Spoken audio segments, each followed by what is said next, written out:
Nama Allah adalah nama yang menghadirkan makna uluhiyah, sifat ketuhanan. Nanti lebih detailnya pembahasannya di bab tauhid. Uluhiyah, sifat ketuhanan, disertai keyakinan bahwa hanya Allah saja yang Tuhan, yang lain bukan. Satu-satunya, tidak ada yang lain. Ya, dalam bahasa Arab, satu-satunya, nggak ada yang lain. Selain itu disebut dengan ahad namanya. Ada wahid, ada ahad. Ini beda. Kalau wahid, satu, ada yang kedua. Wahid, itsnin, tsalatsah, arba'. Jadi ketika disebutkan wahid, ada yang kedua. Misal, ini sebagai contoh. Simak baik-baik. Muhammad Saiful Wahid. Muhammad Saif Al-Wahid. Saif, anak saya yang insya Allah jadi anak yang baik, terpuji, anak yang pertama. Contoh, ya. Begitu muncul yang kedua, bisa kita katakan Muhammad, misalnya Yusuf Sani.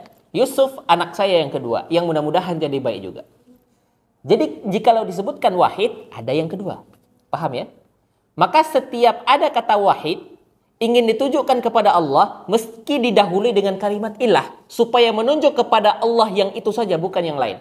Maka ketika menunjuk kata ilah, ya, wahid, meski ada kata ilah sebelumnya, wa ilahukum ilahu wahid, maka kalimat wahid diikat dengan kalimat ilah.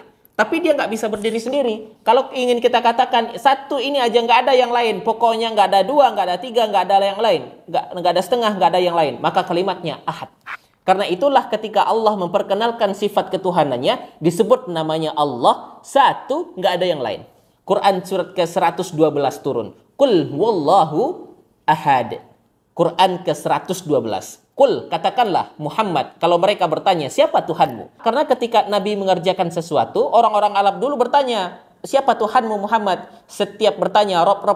Qul a'udzu bi rabbil falaq. Qul a'udzu bi rabbin nas. Rabbana. Kalau kamu punya Rob, kami pun punya Rob. Karena Rob itu sifat rububiyah. Mereka berkata, kami punya Lata, kami punya Uzza. Maka turun surah ini mengatakan, nama yang tidak pernah melekat dengan makhluk.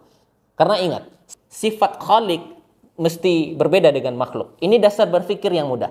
Nah, kalau kita berpikir Tuhan, Khalik sang pencipta, maka mesti beda, tidak sama dengan makhluk, dengan hamba. Harus beda. Jelas?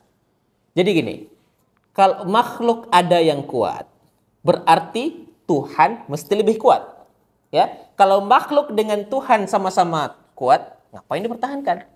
Yang paling dahsyat, yang paling sulit dipahami, Tuhan lebih lemah daripada makhluk. Ini pemikiran kacau. Maka semua sifat Tuhan mesti beda dengan makhluk. Karena itu ketika Allah turunkan nama, maka namanya pun berbeda dengan nama makhluk.